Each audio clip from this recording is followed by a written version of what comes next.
이렇게 코로나가 자꾸 심해지는데 이제는 좀 바쁜 도시 생활을 벗어나서 조금 한가롭게 뭔가 좀 여유를 가지고 살았으면 좋겠다, 그런 마음이 들 때입니다. 전원주택이라도 좀 여유로운 데 딱 짓고 그런 데서 그냥 가족들끼리 있을 때나 산보할 때 마스크 안 쓰고 다닐 수 있는 그런 여유를 좀 가지면 얼마나 좋을까, 이런 생각이 저절로 들기도 하지요. 여러분, 전원주택 있으십니까? 전원주택에 살면 좋을까요? 저는 아직 없어 잘 모르겠는데 요즘은 그런 생각이 문득문득 들기도 합니다. 전원주택 좋을까? 전원주택에 실제 살았던 주인이 쓴 글이 인터넷에 실렸습니다. 제가 그 글을 한번 읽어볼 테니까 한번 잘 판단을 해보십시오. 저는 저 아래 주택에서 부부 단둘이 살았습니다. 이웃이 띄엄띄엄 있고 산밑이라 무서웠습니다. 가끔 뱀도 나옵니다. 물론 꿩도 토끼도 구경할 수 있습니다. 서울에서 1시간 거리인 용인입니다. 저 집에서 딱 3년 살았습니다. 2003년부터 2006년까지. 이놈의 잔디, 여름이면 하루에 몇 센티씩 자랍니다. 3년 만에 잔디 깎는 달인이 되었습니다. 민들레 쳐다보기도 싫습니다. 토끼풀 징글징글합니다. 주말에 잔디 깎고 나뭇가지 치우고 잡풀 치우느라 여행 꿈도 꾸지 마세요. 툭하면 지인들 찾아와서 좋다고 놀고 자고 갑니다. 처음에는 재미나고 신나고 즐거워서 작치 잘 놉니다. 그런데 가고 나면 뒤처리가 말도 마세요. 집사람 2층에서 야외로 음식 나르느라 관절염 생겼습니다. 방문하는 지인들이 찍어주는 사진에 웃었지만 하루빨리 이곳을 탈출하고 싶었습니다. 끝으로 좋은 점도 있었습니다. 아침에 눈을 뜨면 세상이 아름답습니다. 주인이 쓴 글입니다. 여러분 어떻습니까? 다시 제가 여쭤볼까요? 전원주택 있으십니까? 살짝 있으신 분 부럽지만 참 수고가 많으십니다. 자, 이 전원주택 이야기를 한번 생각하면서 오늘 본문 말씀을 한번 살펴보겠습니다. 오늘 본문 6절 말씀입니다. 우리 화면 보면서 다 함께 한번 읽어보겠습니다. 시작. 내게 줄로 재어준 구역은 아름다운 곳에 있으며 나의 기업이 실로 아름답도다. 아멘. 자, 내게 줄로 재어준 구역이라는 말은 하나님께서 나에게 주신 모든 재반 환경을 말합니다. 시편 16편은 다윗이 쓴 시편인데요, 하나님께서 다윗에게 주신 가족들, 가정, 그리고 주위 환경, 이 모든 환경, 하나님께서 줄로 내어주신 나에게 주신 구역이 아름답다, 이렇게 고백을 합니다. 나의 기업이 실로 아름답다. 하나님 나에게 베풀어 주신 모든 환경이 아름답습니다, 이렇게 고백을 하죠. 이 6절 말씀을 좀 더 정확하게 쉽게 바르게 번역하면 이렇게 됩니다. 주님께서 저에게 떼어주신 저의 기름진 땅이 아주 흡족하게 제 마음에 듭니다. 주님께서 저에게 떼어주신 저의 기름진 땅이 아주 흡족하게 제 마음에 듭니다. 제가 여러분에게 여쭤보겠습니다. 여러분은 이 고백을 하실 수 있습니까, 지금? 하나님이 내게 주신 모든 가정이나 직장이나 내가 처한 모든 상황이 정말 기름진 땅과 같습니다. 그래서 너무너무 제가 감사합니다. 여러분 이 고백 하실 수 있습니까? 참 어려운 고백이죠. 특히 지금 우리가 코로나로 이렇게 오랜 기간 지쳐있기 때문에 하나님이 나에게 주신 환경이 참 기름진 땅 같고 아름답습니다, 이 고백을 하기가 쉽지 않습니다. 그런 의미에서 다윗은 참 믿음이 좋은 사람입니다. 그럼 다윗이 어떻게 이 고백을 할 수 있었을까? 그걸 생각해 보면 다윗의 믿음을 더 우리가 구체적으로 느껴볼 수 있습니다. 자, 16편의 배경은 1절에 나오는데요, 1절 말씀 화면으로 보시면 하나님이여 나를 지켜주소서 내가 죽게 피하나이다, 이렇게 고백합니다. 여러분, 저 1절이 어떤 배경일까요? 아주 행복한 환경이 아니잖아요. 하나님 나를 지켜주십시오. 제가 주님 말고는 피할 데가 없습니다. 이건 다윗이 지금 쫓겨가고 있는 상황입니다. 자신의 장인이었던 이 사울 왕에게 잡히면 죽을 수밖에 없는 그런데 자기가 아무것도 잘못한 게 없는 억울한 상황에서 쓴 것이 시편 16편입니다. 하나님, 저를 지켜주십시오. 제가 피할 곳은 지금 하나님 당신밖에 없습니다. 그러니 여러분, 다윗은 억울합니다. 잘못한 게 없는데 죽을 목숨이기 때문이죠. 이런 억울한 상황인데, 이렇게 정말 괴로운 상황인데 다윗이 6절에서 하나님 나에게 주신 이 구역이 아름답습니다. 하나님 감사합니다. 제게 주신 모든 환경이 기름진 환경입니다. 이렇게 위대하게 고백합니다. 여러분, 참 어려운 고백입니다. 어떻게 다윗이 이런 고백을 할 수 있었을까요? 그 비결이 바로 전 9절에 있는 5절에 나옵니다. 자, 다윗의 5절 고백입니다. 5절 화면으로 봅니다. 함께 읽어보죠. 시작. 여호와는 나의 산업과 나의 잔의 소득이시니 나의 분깃을 지키시나이다. 아멘. 하나님이 나의 산업이십니다. 하나님이 나의 잔의 소득이십니다. 더 구체적으로 말하면 장인이 나를 죽이러 따라오고 나는 지금 목숨을 부지하기 위해서 도망가는 처지지만 하나님은 저와 함께 하십니다.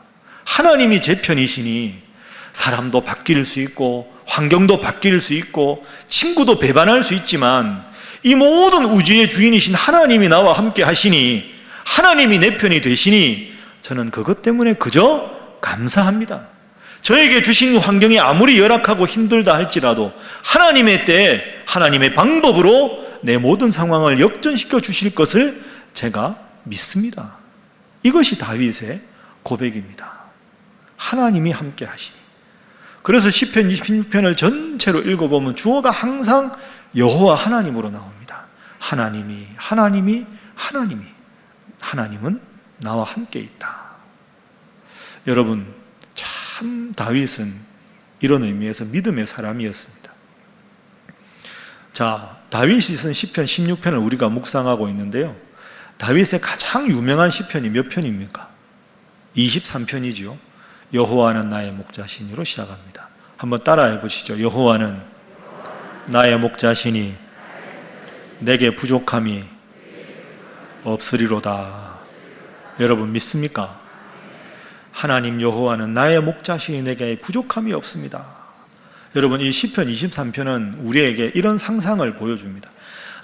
넓고 넓은 평화로운 초원에 수천 마리의 양들이 한가롭게 풀을 뜯고 있고 그 양들 사이에 목자가 평화로운 눈빛으로 양들을 바라봅니다. 인생에 아무런 어려움이 없이 모든 일이 평탄하고 순조롭고 계획한 대로 다 되는 것 같은 것이 시편 23편의 배경인 줄 우리는 생각하기 쉽습니다. 그러나 그렇지 않습니다. 시편 23편 뒷부분을 한번 떠올려 보십시오. 예를 들어서 4절 말씀 한번 보시죠. 화면에 있는데요. 다윗이 뭐라고 고백합니까? 내가 사망의 음침한 골짜기로 다닌다. 그러니까 다윗은 죽을 지경에 이른 상황이 있었다는 겁니다. 평탄한 상황이 아니죠. 해를 두려워한다. 큰 해악이 자기를 덮칠 것 같은 두려움에 여러 번 빠졌다는 겁니다. 평탄한 인생이 아닙니다. 5절 말씀에도 보십시오. 주께서 내 원수의 목전에서 내게 상을 차려주시고 원수와 대적해서 원수가 내 눈앞에 있는 어려운 상황이 있었다는 겁니다. 그런데 이런 모든 상황에도 불구하고 다윗은 먼저 선포합니다. 여호와는 나의 목자시니 내게 부족함이 없습니다. 그러니 여러분, 다윗은 제가 늘 여러분들에게 강조하는 대로 인생을 다 살아보니까 내가 계획했던 것보다 하나님이 더 많은 복을 주셨고 내가 계획했던 것보다 더 순조로운 삶을 주시고 너무 많은 복을 받다 보니까 하나님이 나에게 부족함이 없게 해주시니 내가 하나님을 목자로 섬기겠다. 이게 아닙니다. 먼저 선포하는 거죠. 하나님은 저의 목자십니다. 부족함이 없게 해주셔서 목자로 삼겠습니다가 아니고 하나님은 나의 목자십니다. 내가 사망의 음침한 골짜기를 다녀도 해를 받아도 원수의 목전에 있어도 하나님이 나를 지키시고 부족함이 없게 해주실 분임을 미리 고백합니다. 이게 다윗의 고백입니다. 여러분, 오늘이 7월 첫째 주일입니다. 올 한 해 하반기에 어떤 계획을 가지고 계십니까? 계획도 하면서 이렇게 힘들고 어려운 상황에 살다 보니 걱정도 많고 두려움도 많으실 겁니다. 여러분 마음속에 불안과 걱정과 두려움이 찾아올 때마다 시편 23편의 영적인 원리를 꼭 기억하셔서 먼저 여호와는 나의 목자시니 선포하셔서 부족함이 없게 채우시는 하나님의 은혜를 넉넉하게 경험하시는 우리 하반기 여러분의 인생이 되시기를 주님 이름으로 축복합니다.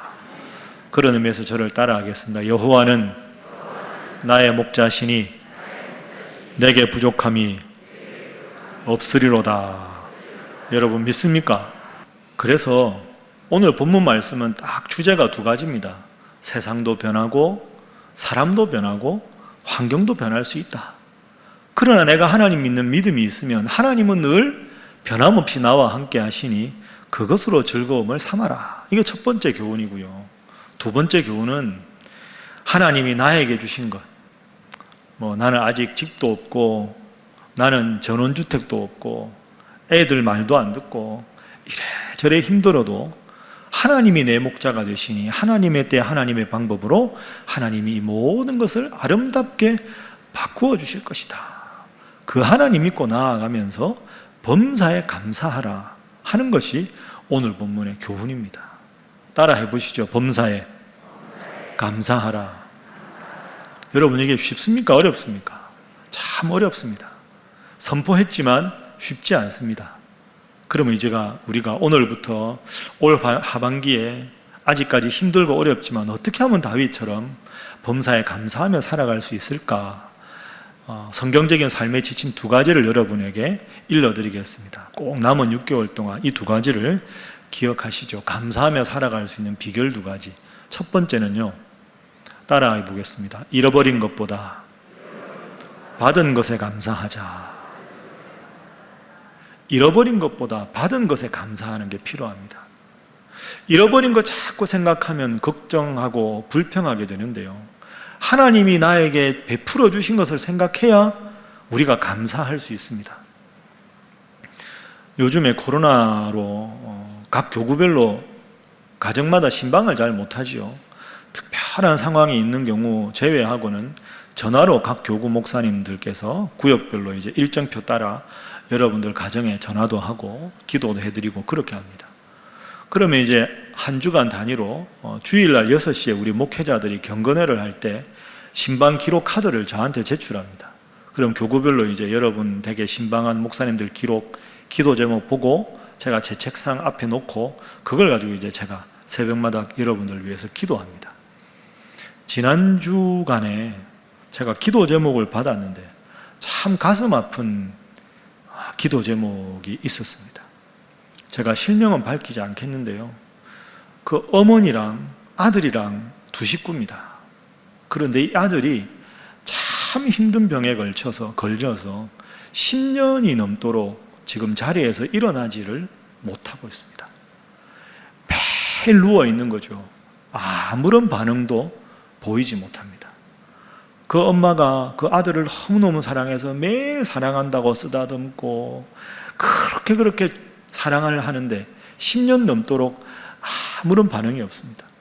그 댁에 교구 목사님께서 신방을 가셨는데 교구 목사님께 그 집사님께서 이렇게 말씀하시더라는 거죠. 목사님, 여기 누워있는 이 아들이 딱 한 번이라도 좋으니까 저한테 엄마 이렇게 불러주었으면, 그런 기적이 일어나면 좋겠어요. 그렇게 말씀을 하시더랍니다. 여러분 이게 참 가슴 아픈 이야기 아닙니까? 그렇게 10년 넘게 사랑을 하는데 아무런 반응이 없습니다. 엄마, 이 한마디만 들으면 그동안의 모든 수고가 다 없어질 것 같은데 한 번만 딱 엄마라고 불러줬으면 좋겠어요. 여러분 어떻습니까? 우리는 참 많은 것을 하나님께 받았는데 감사하지 못하고 살아갑니다. 적은 것, 아주 몇 개 안 되는 것으로 불평거리를 찾아서 하나님 앞에 원망하고 살아가는 게 그 참 부끄러운 우리의 인생 아닙니까? 여러분, 감사는 생각에 달려 있습니다. 생각한다 하는 게 영어로 think지요. T-H-I-N-K. 감사하다가 영어로 think 아닙니까? THANK. 그러니까 감사하다고 생각하다는 같은 단어에서 나온 겁니다. 우리가 생각을 부정적인 것으로만 하면 불평하고요. 하나님께서 베풀어 주신 것, 당연한 것 같지만 당연한 게 아닌 하나님의 은혜를 생각하면 그것에 얼마나 우리가 감사할 수 있는지 모릅니다. 감사는 생각에 달려 있습니다. 여러분, 이제 6개월 앞으로 살아가실 때도 하나님 들어주지 않은 적은 것 가지고 하나님 앞에 불평하고 하나님께 등 돌리지 마시고, 그래도 때로는 나를 힘들게 하지만 나를 엄마라고 부르고 아빠라고 부르는 자녀가 있는 것, 그리고 그래도 적은 집이지만 함께 있을 수 있는 집이 있는 것, 작은 것 하나하나 생각해보면 그게 정말 하나님의 특별한 섭리요 기적임을 깨닫고 받으신 것에, 하나님 베풀어 주신 것에 감사하는 삶을 살아가는 여러분 되시기를 주님 이름으로 축복합니다. 두 번째로 우리가 범사에 감사하며 살기 위해서 꼭 기억해야 할 것이 있습니다. 그것은 병든 사람하고 병든 요소하고 두 가지를 구분하는 게 필요합니다. 이건 좀 구체적인 설명이 필요하겠죠. 제가 2주 전에 세미나를 다녀왔습니다. 주보에 세미나 간다고 여러분들께 광고했던 기억이 있으실 텐데요. 신학대학 교수님들하고 몇몇 목사님들하고 함께 공부도 하고 아주 좋은 시간을 가졌습니다. 그분들 중에서 신학대학에서 상담을 가르치는 그 교수님과 깊은 대화를 나누었는데 그분이 그런 말씀을 하셨습니다.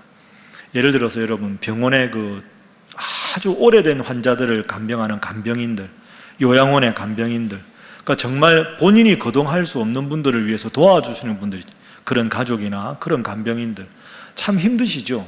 그분들을 위해서 교육할 때 맨 처음으로 제일 강조하는 내용이 있다 하시더라고요.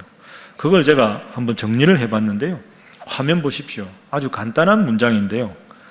항상 그런 분들을 대할 때 그 사람 자체가 문제가 있는 것이 아니라 그 사람 속에 있는 병든 요소가 문제다. 이거 두 가지를 구분하라는 거죠.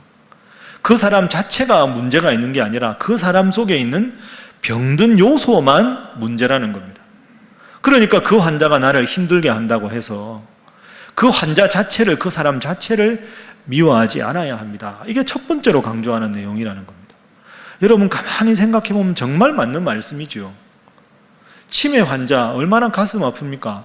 본인이 치매 걸리고 싶어 걸리는 분이 누가 있습니까? 본인이 치매 상태에서 하는 일을 본인도 기억을 못 하잖아요. 막 폭언을 하거나 심지어 폭력을 쓰실 때 그분 자체가 문제가 있는 게 아니라 그분 속에 있는 그 병든 요소가 문제인 거죠. 우리는 가끔 말할 때 저 사람 참 문제가 많아, 저 사람 나쁜 사람이야, 저 사람 고약한 사람이야, 그 정확한 표현이 아닙니다. 그렇게 생각해 보면 연약하지 않은 사람, 못하지 않은 사람, 병들지 않은 사람이 누가 있겠습니까? 그 사람 속에 있는 병든 요소와 그 사람 자체를 구분해야 합니다. 하나님이 너무너무 사랑하셔서 그분도 구원하기 위해서 예수님을 보낼 정도로 소중한 분들인데 누군가 그 사람 자체를 놓고 미워하고 정죄하는 것은 잘못이지요. 그리고 그 사람 속에 있는 병든 요소들도 가만히 생각해 보면 어릴 적부터 사랑이 결핍이 있거나 상처를 받아서 그것에 대한 보호막으로 이 마음의 가시가 생긴 거죠. 그러면 어떤 면에서는 그분들을 향해서 판단할 게 아니라 그분들을 더 보듬고 사랑하고 감싸주어서 그런 병든 요소들이 잘 극복될 수 있도록 노력하는 것, 그게 우리가 해야 될 일이라고 생각합니다. 여러분 자리에서 제가 잘 안 보이실 텐데요. 제가 오늘 뭔가 달라졌습니다. 여기까지 요 위로 제가 뭐가 달라졌는지 보이시나요? 관심을 좀 가져주십시오, 저한테. 제가 사실 안경이 바뀌었습니다, 오늘. 이 안경 오늘 처음 쓴 안경입니다. 왜 바뀌었느냐? 제가 어느 날 새벽 기도회를 인도하고 설교하는데요. 이렇게 하는데 글씨가 안 보이는 겁니다. 약간 흐릿하게. 이게 이상하다 했는데 이게 하루 이틀 지났는데 안 나아지는 겁니다. 안과를 갔습니다. 안과 선생님이 저한테 그러시더라고요. 목사님, 노안이 왔습니다. 받아들이기 힘들었습니다. 노안이라니 내가. 그런데 원래 쓰던 안경은 가까운 데는 잘 안 보이고요. 흐릿하게 보이는데 멀리는 잘 보였는데 안경을 바꾸시라는 거죠.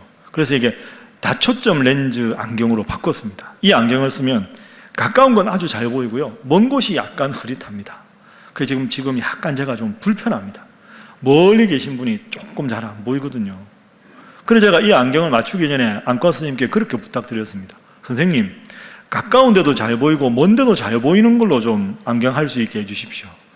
그러니까 그분이 빙그레 웃으면서 세상에 그런 안경은 없습니다.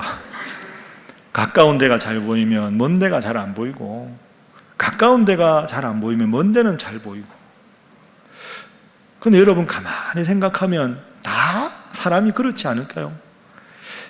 그분의 이 점이 좋으면 저 점은 좀 부족하고, 저런 점이 훌륭하면 이런 점은 부족하고, 우리가 다 죄인이지. 어떻게 내 마음에 드는 대로 내 위주로 모든 세상이 움직여 나가겠습니까? 그건 우리의 욕심이지요. 그래서 제가 앞으로 노안을 친구로 사랑하며 지내기로 했습니다. 내가 왜 이래봐야 노안은 계속 심해질 텐데 그저 친구려니 생각하고 그렇게 지내면 또 그게 의미 있는 삶이 아닐까, 그런 생각 듭니다. 알고 있습니다. 여러분, 쉽지 않습니다. 내 위주로 모든 게 다 잘 되기를 바라고 모든 일이 내 계획대로 다 잘 되기를 바라는 게 우리 욕심입니다. 그러나 그렇게 되지 않지요. 오늘 다윗이 그렇게 되지 않는 환경에서 극복하는 법을 우리에게 알려주지 않습니까? 환경은 변한다. 달라질 수 있다. 제일 중요한 건 내가 하나님 편에 서 있으면 하나님께서 하나님의 때, 하나님의 방법으로 모든 것을 바꾸어 주신다. 이게 오늘 본문의 교훈입니다. 물론 때로 우리가 진 인생의 짐이 너무 무겁고 부담스럽고 힘들어서 이런 짐은 좀 내려놨으면 하는 생각이 들 때가 있습니다. 우리가 연약하니까. 그럴 때 여러분, 제가 시 하나 읽어드리겠습니다. 등에 짐이 없다면 이라는 시입니다. 내 등에 짐이 없었다면 나는 세상을 바로 살지 못했을 것입니다. 늘 조심하면서 바르고 성실하게 살아왔습니다. 이제 보니 내 등의 짐은 나를 바르게 살도록 한 귀한 선물이었습니다. 내 등에 짐이 없었다면 나는 사랑을 몰랐을 것입니다. 내 등에 있는 짐의 무게로 남의 고통을 느꼈고 이를 통해 사랑과 용서도 알았습니다. 이제 보니 내 등의 짐은 나에게 사랑을 가르쳐준 귀한 선물이었습니다. 내 등에 짐이 없었다면 나는 아직도 미숙하게 살고 있었을 것입니다. 내 등에 있는 짐의 무게가 내 삶의 무게가 되어 그것을 감당하게 하였습니다. 이제 보니 내 등의 짐은 나를 성숙시킨 귀한 선물이었습니다. 내 등에 짐이 없었다면 나는 겸손과 소박함의 기쁨을 몰랐을 것입니다. 내 등의 짐 때문에 나는 늘 나를 낮추고 소박하게 살았습니다. 이제 보니 내 등의 짐은 나에게 기쁨을 전해준 귀한 선물이었습니다. 물살이 샌 냇물을 건널 때는 등에 짐이 있어야 물에 휩쓸리지 않고 화물차가 언덕을 오를 때는 짐을 실어야 헛바퀴가 돌지 않듯이 내 등의 짐이 나를 불의와 안일의 물결에 휩쓸리지 않게 했으며 삶의 고개 하나하나를 잘 넘게 하였습니다. 모든 짐이 내 삶을 감당하는 힘이 되어 오늘도 최선의 삶을 살게 합니다. 우리 사랑하는 신일교회 성도 여러분, 지난 6개월 동안 참 수고 많으셨습니다. 너무너무 여러분 훌륭하셨습니다. 목사인 저도 힘든데 얼마나 여러분들 많이 힘드셨습니까? 제일 먼저 그 힘든 6개월을 잘 버티게 해주신 하나님 앞에 감사하십시오. 그리고 이제 남은 6개월도 하나님 앞에 먼저 감사하면서 여러분에게 하나님 주신 환경에 힘들어도 감사하면서 살아가십시오. 연약하면 연약한 대로, 부족하면 부족한 대로 먼저 하나님 앞에 선포하는 여러분에게 하나님 크신 은혜와 복으로 함께 하시기를 주님 이름으로 축복합니다.